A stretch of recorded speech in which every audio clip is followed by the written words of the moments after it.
now time for community conversation. Program typically working to make a local community a better place while offering viewpoints from all sides of our conversation. Views expressed in this program are those of the participant and not necessarily reflect the views of KLUK 102.5 FM, the voice of Arkansas Public Advocacy Council, or our underwriters or sponsors. KLUK 102. Okay. Guess I forgot to hang that call up. See, you know what may go on in live radio. This is Community Conversations on your Tuesday, August 2nd, 2006. Giving is in the studio with you, along with my co-host, Mrs. Gabila Harden, and we have Dr. Maurice Gipson, who is the Assistant Vice Chancellor for Diversity at Arkansas State University. So, before we get into our program, a couple of announcements. I just want to give a shout out to my dear grandmother, who is up in heaven with today, Mrs. Nellie Edmond. Today was the 8th year anniversary of her passing, but just want to definitely keep my grandmother's memory alive. And also, don't forget, this day goes on 10/25, a night of Southern Soul and Blues. We're going to have 3 blues artists there. Go on that website, klkfm.org, get your tickets. This is a KLEK fundraiser, so just had to get that out of the way because, you know, we want you to come out and have a good time. All right, so back to Community Conversation. Once again, we are speaking with Dr. Maurice Gipson, Assistant Vice Chancellor for Diversity at Arkansas State University. How are you doing today, Dr. Gipson? Doing well. Good morning. Alrighty, so Kabila, let's go ahead and start off this conversation. All right, good morning, Dr. Thanks so much for being my special guest today. Well, our special guest. You took my show. People's show. Okay, our special guest today. Thank you to all the listeners out there. Okay, first, let's give the people a little bit give them a little information about yourself. Give us a little of your background, where you come from. Absolutely. Again, I want to thank you both for allowing me to be here today about the important issues of diversity and community engagement. I really appreciate it. Oftentimes, we don't get this opportunity to speak directly to the community like this, so it's definitely a big help for us in our work. As you said, my name is Maurice Gipson, and I am a native of Faraday, Louisiana. I know it's a huge city, so look it up or Google it if you know what that is. I went to Louisiana State University to receive my bachelor's degree. Go Tigers. Then I went to Southern University of Boston, go Tigers, to get my Juris Doctorate degree, and to Missouri State for a master's in history. So I've been in school a long enough. I came to Arkansas State University from the University of Texas at Austin, where I worked exclusively with diversity and community engagement there. I've been here about going on 2 years now, so almost a full-fledged Arkansan. We're going to make you an Arkansan sooner or later. Okay, so how did you get interested in, I guess, the department or the organization of diversity? That's a very good question. So my first foray into diversity actually came about when I was a student at Louisiana State University. I worked in the Office of Multicultural Affairs, and essentially what that was a vision dedicated to the issues germane to diverse students. So there were tutoring opportunities, there were opportunities for scholarship, opportunities for enrichment activities, and one thing I'm very proud of, there was an initiative called Genesis Mentoring. And before I got there, that initiative was pretty much defunct, and I revived it, and we were able to have a really strong mentoring apparatus at LSU. And what they did, they paired freshman and sophomore students with more senior students. Sometimes they peer mentoring and peer engagement is crucial for the success of students. Once I did that, I did a couple of other things. I did institutional, which is fundraising and development. I worked extern at the DA's office, so I had the law thing. But during all those opportunities, I always felt that diversity was my calling. I'm working on issues that affect minority students, issues of civil rights and those things. So that's really how my passion came about. I just made sure I found an opportunity that aligned with those interests. Okay, go into how ASU is trying to increase diversity among the students and faculty. Let's break down what diversity, really means. That's probably the number one question I get. I can imagine the misconceptions. Absolutely. I like to say this. This is not a textbook definition, but one that you can internalize in a working definition, as I like to say. But diversity essentially is embracing those differences that each of us unique. Okay. And notice that the operative word there was embracing. Okay. Oftentimes we notice differences and we see differences and we point differences out, but we don't actually embrace those differences. And that's what makes diversity what it is. When we can embrace the uniqueness of each person as a collective to work together and achieve our goals. Okay. One thing I'm noticing here in Jonesboro, I'm not in Jonesboro, but I've been here long enough. I feel there is quite a diverse group of residents here. Yes. I mean, almost any ethnicity that you can think of.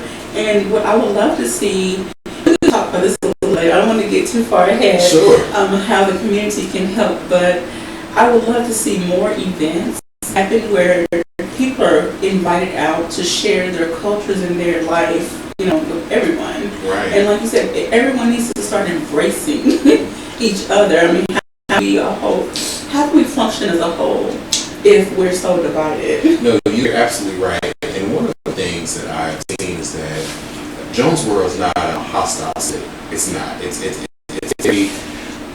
warm in the sense of people are nice and people are friendly, but what we encounter is that everyone is comfortable. They're comfortable in their comfort zones, right? Everyone's comfortable with people that they grew up with, people that they know, and it's broken down, unfortunately, along racial lines. It's typically people that look like one another to congregate groups with one another. So it's not a racial divide in the sense of hostility, but more of I'm comfortable right here where I'm accustomed to being. And what we need to do is really promote more activities that almost force us to work together, to come together as a community, and not have all the answers in the Office of Diversity, but we always stand ready to promote those types of activities, to sponsor those types of activities, to provide university resources for the community. Because, as I tell people all the time, Arkansas State University, we are the school for the Delta.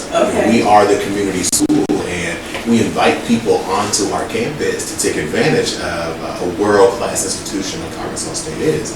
And oftentimes we don't get that reciprocated in terms of people actually coming to take advantage of it, but it is there for us. So I welcome that opportunity to partner with people in the community, and welcome them to come by the office and share their ideas, and we'll lock the door. We'll get it settled before they leave. We will come up with a solution. If we have to stay there night and day. All right. Speaking with Dr. Maurice Gipson, the Assistant Vice Chancellor for Diversity at Arkansas State University. Phone lines are open at 870-277-1080. Once again, that phone number is 870-277-1080. If you have any questions, comments, or calls, we're also streaming live on our Facebook feed. And Facebook, shout out to Tierra Hamilton, who is checking in. Appreciate you for viewing our live stream. All right, so Doctor, I want to talk about what are some ways that ASU is trying to increase diversity on the campus. We're going to start there first. Sure. Of course, this is one of our main priorities in the Office of Diversity, and that's to make sure that our campus is both diverse and inclusive. Okay. So I'll start there. It's almost a three-pronged approach. Okay. We have several stakeholders. We have students, staff, and faculty. And although we are one community, those are distinct groups. And we are fortunate enough to have great strides on the staff front. So our staff diversity is probably highest out of all three groups. Okay. So students, when I got here last year, that was probably one of the areas that needed the most attention. And we had seen decreases over the past couple of years, and that was due to a variety of different reasons. And what we decided to do is that we needed a plan to change. So my office, working with the Student Affairs, which is where recruitment is located, came up with a plan to really aggressively recruit students in this area. They already had a recruitment plan that addressed Arkansas and Tennessee, Missouri, and a couple of other states, but this was narrowly tailored to make sure we focused on those schools that produced, that had the highest concentration of diverse students. I went to school. Mom wasn't there to wake me up at 6 that will essentially guide them through their first 2 years. Their enrichment activities, they'll be assigned a mentor, some strategic check-in points. There's a huge retreat at the beginning and at the end of the semester. Really an intense experience. Essentially, their parents away from home. And some may not like that, but what we found is mom and dad love the idea of having that extended family on campus. And it's really exciting. It's not all work. It's not all academic preparedness, although that is of the utmost importance. It really gives them life skills and building upon their prior work in high school to really, again, keep them focused and let them know that you're here to succeed and we're going to make sure you succeed. That's really wonderful. I wish that when I was in college that there were more groups that were willing to reach out and to say, hey, you know, what are you doing today? Come have lunch with me, or let's hang out, or what are you studying, what are your tests, things of that nature. So, absolutely. And let me transition into that. When I first got on the campus of Arkansas State, that is what the Brothers of Alpha Phi Fraternity Incorporated did for me. They tracked me down and offered the opportunity to hang out with them, and that actually led to me becoming a member of the fraternity, which Dr. Gipson is as well. Interest of full disclosure, but this is going to transition into the question I have. What role do you feel the Greeks are playing as far as diversity at Arkansas State, especially as time is evolving and changing? That is an excellent question, and thank you for that shout out to Alpha Phi Fraternity Incorporated, founded in 1906 on the campus of Cornell University in Ithaca, New York, by 7 distinguished gentlemen. Known as the Joes. Absolutely. Seriously. okay, let's bring it back in. We'll bring it back in, but you know, whenever you give a shout out to Alpha, we have to give that long tribute to make sure that everything is covered. We can start chanting on here. So, you know, it's interesting. I can turn your mic off. You know, I love when I was in charge. We just really we go off the reins, and I love it. But it's interesting because historically, as you know, African Americans are referred to as had a crucial and critical part of the African American experience on college campuses. Not only historically black colleges and universities, but also predominantly white institutions. Half of them were founded on predominantly white institutions, the other half on HBC campuses. And the ultimate goal was to ensure the success of those African American students on the campus. So as you ask how important of a role do these entities play, I say that role is still vital. And it's probably even more critical today than it was yesterday, simply because there are more students on these campuses. So there are more people that need that guidance, more people that need that support. And what we find and what we're finding is that unfortunately our organizations are being reduced to nothing more than absolutely stepping and fun, and people forget our legacies and our rich traditions and what we are truly there for, and that's service to humanity, service to our communities. And I'm not saying that the organizations and local chapters aren't doing that. However, those are not the things that are being portrayed in mass, right? Those are not the things that people are turning to these organizations from. You know, I still remember when I was an undergrad, we would get probably no less than 10 or 12 requests to come do a stat, whether it be on the news, whether it be the local high school. Yet the request to come and mentor, they never came through. The request to come and read, they didn't come through. Well, they came through in the same volume, right? We need to get out of the mindset that we're here solely for entertainment. Yes. That is a part of it, and it's a part of the college experience. But we have so much more to offer, and we need to embrace that. And our local chapters need to make sure that their social aspects are matching up with the community service aspects as well. That sounds like a challenge to me. So to all of you sorority fraternity listeners out there, you know, I'm throwing a challenge out to you. Let's refine the image. I'm not a Greek, sorry, but I want you all to help, redefine the image of what the Greek organization is really all about. And I know it's not going to happen overnight, but hopefully someone is listening when someone is inspired. Good morning. Yes.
Alright, well, Ms. Farrell, as always, we thank you for the call. Thank you for being a faithful listener of KLEK, and thank you for being a faithful listener of Community Conversations and calling in each and every day. Ms. Farrell does not miss the show. Ms. Farrell, you are a true inspiration. And the first thing I like to say is thank you.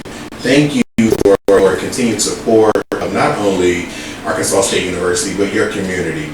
I can hear the passion in your voice, and we truly need more saints, as I'll say. We'd say back in my Baptist church in Fairleigh, Louisiana, it's like you. Secondly, come on back. You can get a degree anytime. Come on back. We have a place for you.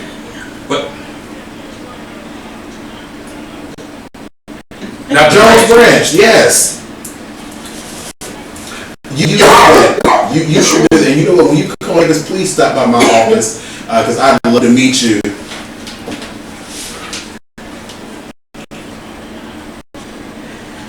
I sure will.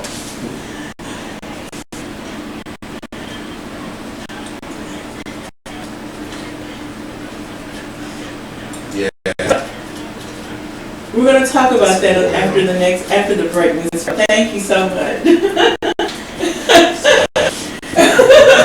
Ms. Farrell is a faithful listener, and yes, she has an interest in taking the claim that lost her. We're going to go to break and listen to Community Conversations, and this is KLEK 102.5 FM.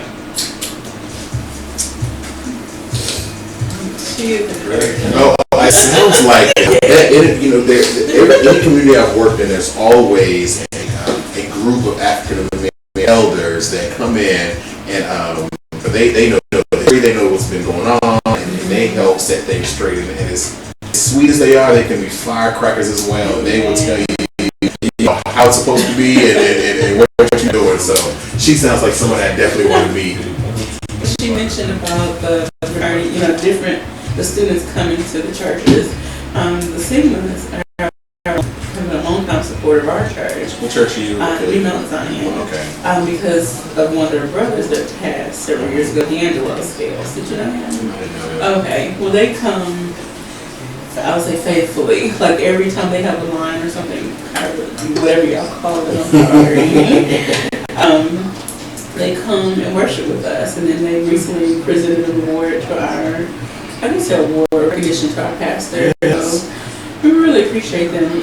I feel like more churches, not just the fraternities, sororities, but more churches need to really start embracing students from campus, have college nights, or offer something that's inviting to them to make them want to come and not just worship, but fellowship. No, I completely agree. A couple of months ago, we had a lunch. Me and Dr. Lonnie Williams, we had a lunch for the African American pastors in the community, and we had great dialogue. And just kind of talked about the needs of part. The Black church is one of the oldest institutions in our communities, and our need to still rely on them, for future growth. But again, just for these students to have resources or have people to reach out to, and there's a little disconnect. Now there are some students that are fake churchgoers, but again, for what I suggested was that can't, it's easy to reach out for the believers, right? It's easy to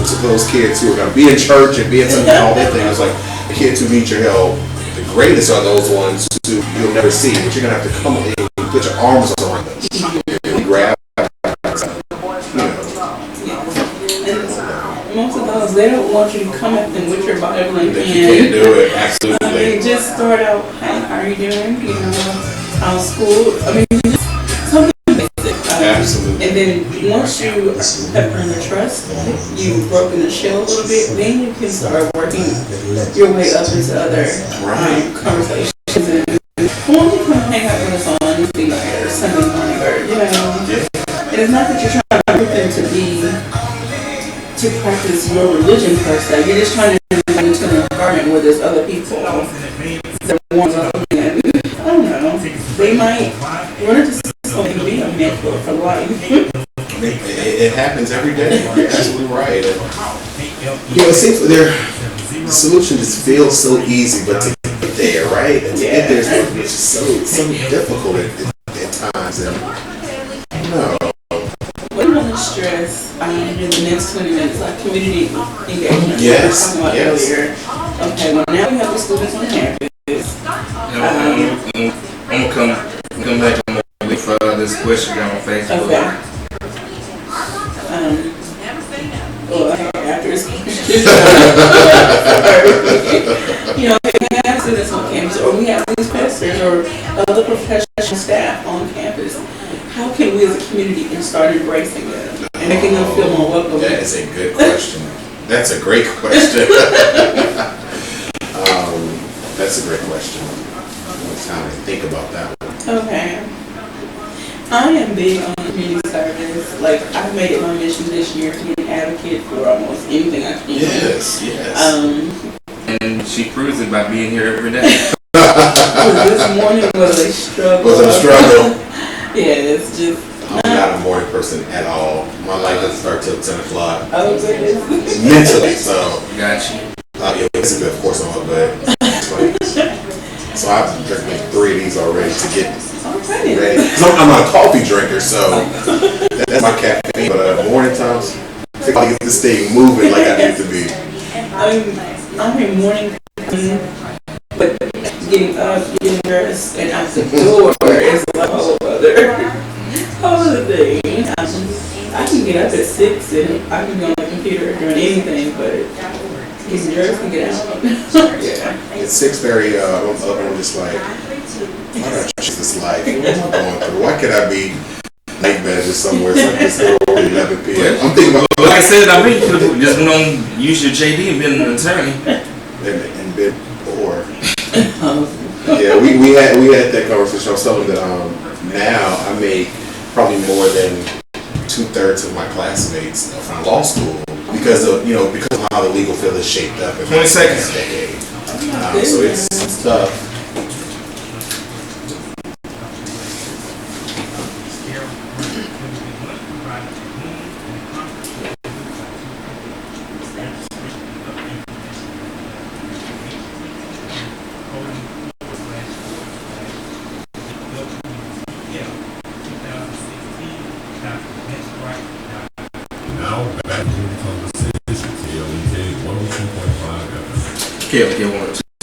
And we're back on Community Conversations. Is in this video with you along with my co-host, Business School Bila Harden, and we have as our guest Dr. Maurice Gipson, who is the Assistant Vice Chancellor for Diversity on the campus of Arkansas State University. We're going to go to Facebook where we have a question. This comes from Mrs. Shanquetta Cunningham. She says, so we're here. Ski fight?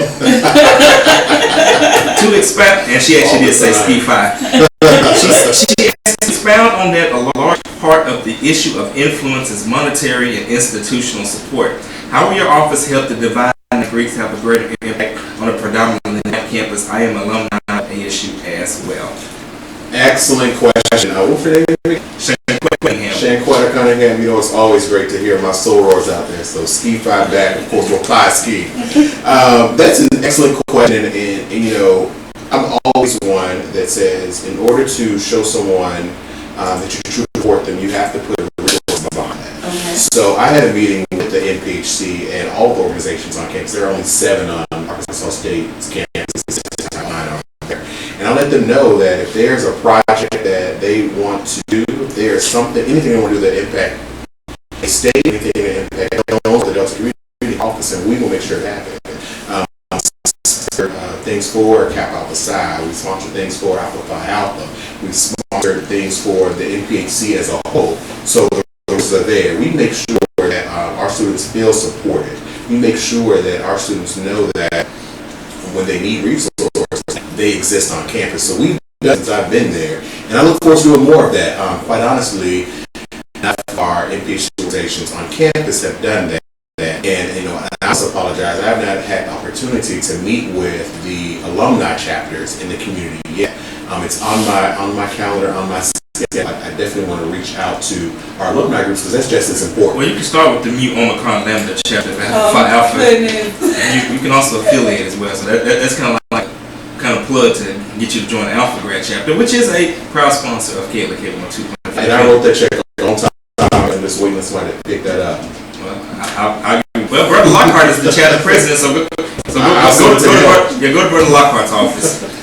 All these shameless plugs. Oh my goodness. Well, you're an Eastern Star. You got anything Eastern Star related you want to plug? No, I'm not an active member anymore. We're supporting OES as well. Upcoming fall, you're having an event, I know, and we made sure we purchased an ad for the book. Well, that must be the other Eliza Murray chapter. Okay. This is very chapters here, and okay. I'm just not an active member anymore. Right. Well, hey, community service. But I am a big advocate for community service. So if any of you other sorority fraternity members out there are listening, please, I will find something for you to do. What stuff you do at KLK? I love working with the adolescent population, and we've talked about recruiting students to Arkansas State University. Well, first we need to start reaching out to them while they're in high school. Absolutely. So we need to start shaping their mind now when they're 9, 10, 11, 12th grade. Absolutely. And then incorporating or showing them, this is what Arkansas State has to offer. Even for those that actually live in Jonesboro, you don't have to go away to college. Here are some things that you can do right here. You're so right about that. And one program that I'm very proud about that we are with the Office of Recruitment as well as a multicultural center on campus, and that's our A-State Connection. And what that is an intense program for juniors. We bring them on campus, we give them an overnight experience. We do all of the traditional workshops, financial aid, admissions process, all of those things. And we also allow for current students to come back and talk and have a panel and really just talk about issues that are happening today in society for the millennials, for people who are much younger than we are, and to talk to them on at their level. And then we take them out. This past year we took them out bowling and barbecue and all sorts of things. So we're getting there absolutely right. And the recruitment process does not start at 12th grade. Yes. The recruitment process honestly should start at pre-K. Okay. We need to start really getting involved in these schools much earlier, so that when you come, when it's even time to think about college, the only thing on your mind is A-State, Arkansas State University. And we're getting better at that. We have some initiatives that are in the pipeline now to start as early as 9th grade. Hadn't quite made it down yet, but we are starting that because, again, we want to make sure that A-State is not only a household name, but it's just second nature, particularly for the students in this area where we are the university of choice, where we should be. Okay. And then, we talked a little bit off air about, now that you have these students on campus, eventually, hopefully, they're going to graduate. We talked about retention. Yes. We want to retain them for the community as well. So, what are some ways, I want to get into, what are some ways the community can be a little more welcoming, warm? How can the community as a whole, create some of these avenues to keep the students, once they graduate, keep them in the city? That's you asked such great questions this morning. You're making me think. Sorry. That's a great question. I say that because a university, and this is my opinion, but a university cannot exist without community support. And then university cities like Jonesboro's of the world, they could not truly function to their greatest capacity without university support. So it's truly a partnership that needs to thrive, and one that needs to be nurtured so that it can thrive. And what I will say is that we need to do a much better job of participating on both sides. So there's one event that is it's spectacular. It was the first event I attended as the assistant vice chancellor, and that was the Strong Turn Alumni, which is the alumni chapter primarily made up of African American graduates. It's named after the first two African American graduates at Arkansas State University, Walter Strong and Frederick Turner. And they do a soul food dinner in February. And I'm telling you, I think that's where I first met you at. It absolutely is, Brother Gonzi, it is. And I'm telling that event, it has about 300 to 400 people from around the area. So not just Jonesboro residents. I mean, the table is at least probably 10 feet, 10, 12 feet. Oh no, man. Is it longer than that? Man, it's probably about 100 feet. Like I said, so much. You name it, they had it. Absolutely, and that's a huge. That's one of the greatest community university partnerships. So I definitely want to shout out our Strong Turn alumni chapter for organizing that. However, there aren't many more after that. You know, what we're thinking about is doing two welcome back opportunities. You know, one in the fall and one in the spring, and being a huge extravaganza, if you will, for community and university members. And what we're saying is that, you know, come, have a great time, fellowship, but don't let that end here. And, you know, let's continue the conversation. So what we're going to do is actually give charges after each one of those. You know, meet somebody you've never met. Stay in contact with somebody that you didn't know before today. And those relationships form afterwards. Again, if we don't have the opportunities to interface and interact, we're going to build that community that we're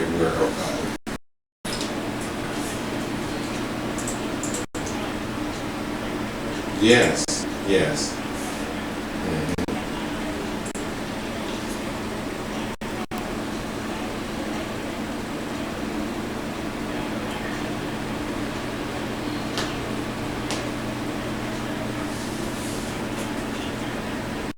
Well, Ms. Fairweather, you saying that she wants to be a doctor. I mean, certainly now with the NYIT DO school on campus, you know, she could do her entire medical education on the Arkansas State University campus, from her undergraduate, from, I don't know, pre-med, nursing, clinical lab science. She might want to contact Dr. Hanrahan, who we had here early, on what path to take as far as the undergraduate, and then move on to the DO school. So, you know, that's one good thing now, that a person who wants to go into that field could start from the beginning all the way to the very end and still stay in Jonesboro.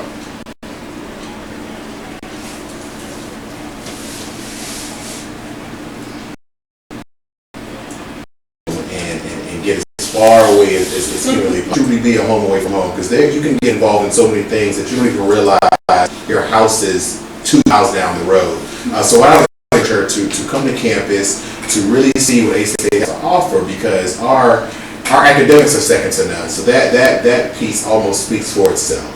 But the student life aspect of the campus is one that I know she would enjoy it, and some of our other initiatives. We have Circle of Trust, which is an organization of Black female students who basically provide support for one another. They do community service, they do leadership development. It's one of our strong initiatives that's housed in the Office of Diversity. So you make sure you tell your grandbaby, don't look too far yet.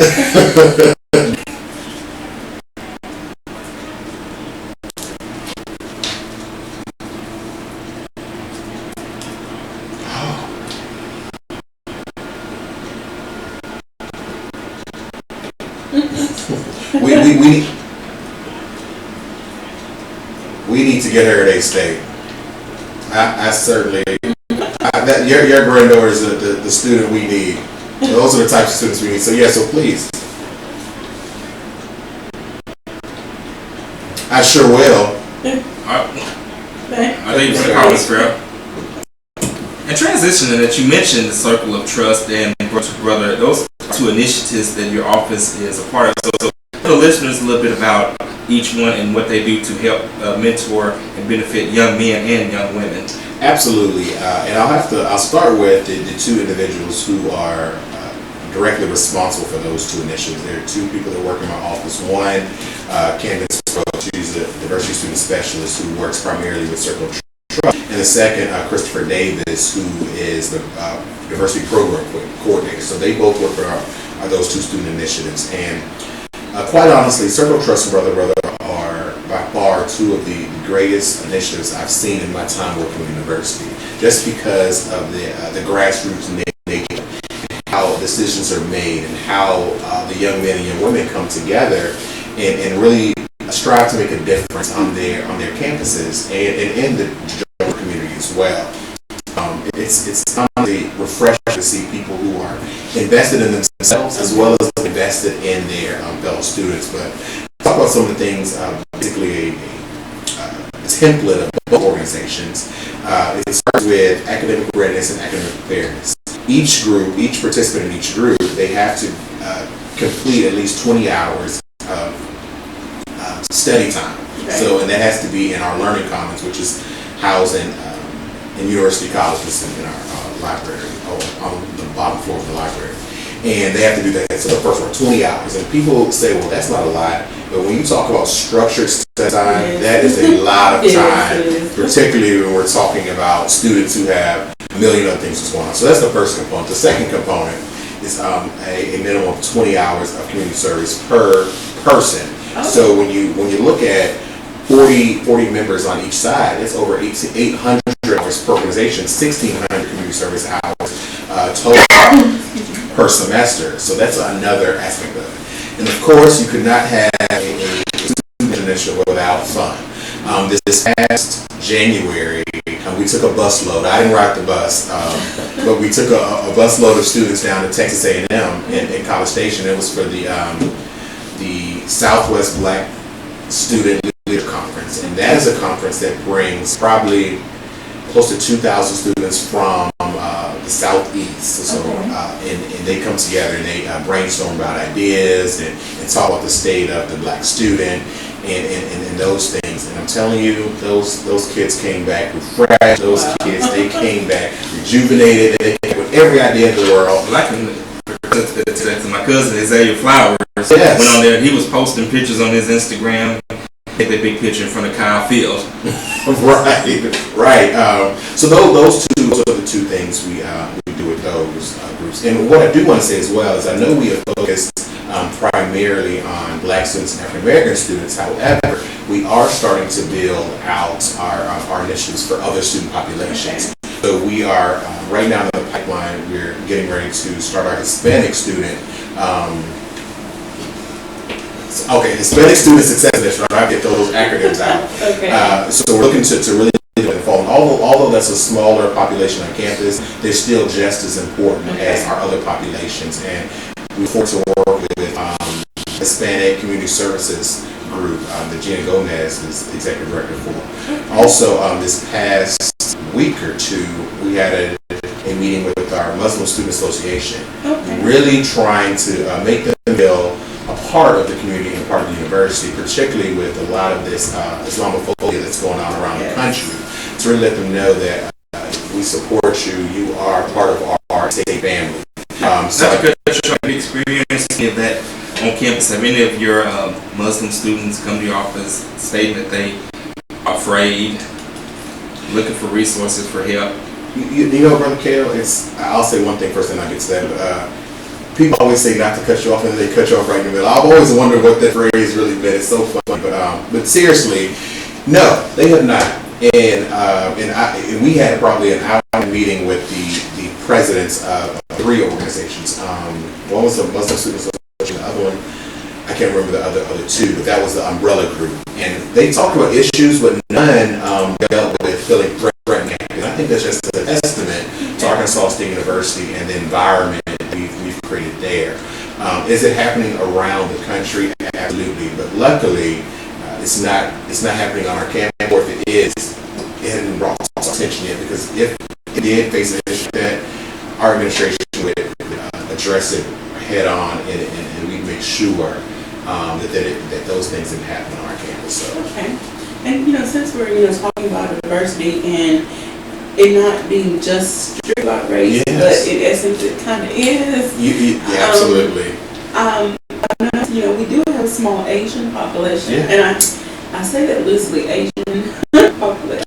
But I know what you mean. I know what you mean. Okay, so are there ways to increase, I don't know, interaction between those students? Like most of them, I see them walking from home to school, that's it. I don't really see them interacting much in the community, you know, working in certain places or owning businesses. Is Arkansas State University working on ways to really embrace those students? That's a good question, and do say that you were correct in your grouping. Asia is correct because it's a huge continent. Typically, people when they say Asia, they're thinking of only 2 countries, but you're right. So that's accurate. Secondly, you're absolutely right. That is probably a population that at times feels the most disconnected, and that starts with language barriers at the very beginning. Although they do have a working understanding of English, and they are proficient proficient enough to matriculate through the school, that barrier sometimes causes them not to want to interact because of that barrier. But we are making great strides. On August 31st, we are having, and I know Chris is going to be upset because I forget the name all the time, but essentially it's a huge international food fest. Yes. You know, our multicultural center is actually cultural student services and non-traditional student services, and that part is left out all the time. Because when you start talking multiculturalism, people forget about, you know, they don't want to hear it, guys. But yeah, we have that office services non-traditional students. So there are, it's usually few because people non-traditional, they come to campus and go home. And, you know, they have stuff to do, they have kids at work and all the things. You know, she has small coffee times for them. There's another program she does. But that's a population that we provide services for, but we don't do outreach for it, and we should. And I think it's because on both sides. One, we never hear from them because they have a lot of obligations, and two, we don't outreach to them because we don't hear from them. So it's almost a circular reasoning, and that we never hear from them, so I guess there are no problems, but we don't reach out because we think there are no problems. I remember, like second time in 2003. Yes. I ran into a lady, and she actually didn't live in Jonesboro, but she spent quite a big deal of time in Jonesboro. Going to school, she would hang out through the day, time to go home later. But I mean, you see those students, and I was one of those. I was in class. I sat over here by myself. That's a bunch of 19, 20-year-olds, 18, and I'm like over 20, so yes. I have time. Right. Oh no. And now I'm approaching, I'll be 40 next year, so I'm like, I really don't want to be in a class with 20-year-olds. Let me tell you, do you realize how much you'd be able to get to them by being in that class? Like, I took a class with a non-traditional student, an older lady, actually. She was a state representative going back had her degree. Some of the story, I mean, just your life experience and how it relates. You were in social work, right?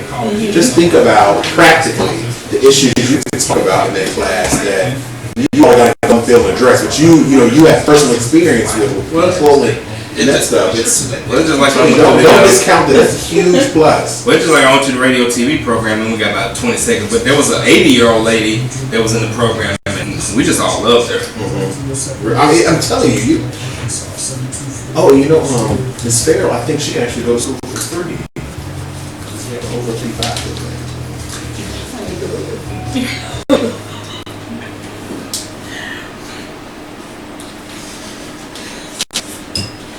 Now back to KLET 102.5 FM. Back on Community Conversations with our special guest, Dr. Maurice Gipson. He is the Assistant Vice Chancellor of Diversity for Arkansas State University. I hope that you all have been enjoying this conversation. I have thus far. Thank you, Dr. Gipson, for sharing your wealth of information, your knowledge with us, and trying to just inform the community what diversity is, how Arkansas State University is working to increase diversity, how you all are trying to embrace each and every student, how you're just trying to offer each student something more to enrich their lives. Yes.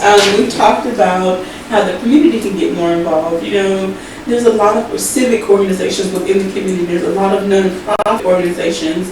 And, you know, maybe there's some ways they can reach out. You mentioned before about the circle of trust and brother to brother, you know, and they have to meet certain community service requirements. You know, maybe have you all, or are you already partnering with nonprofit organizations? Are you? So that's a good question. Currently, we don't have any formal partnerships on the books per se.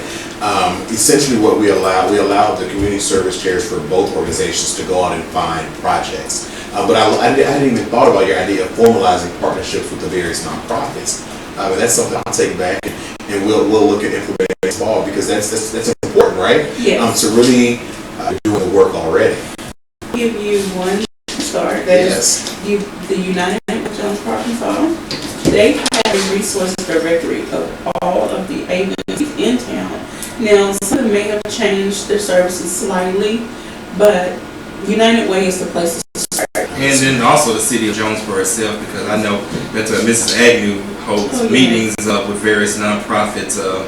Into a few of those meetings, and she gives us information. Because one of the things that the city is working on is, I don't know how far process they are, but they're going to create a database for nonprofits to sign up to, in which they can post opportunity for volunteers and other things. So, like I said, I don't know if the city council has approved it yet, but I just remember that was one of the things that was discussed that was coming in the pipeline.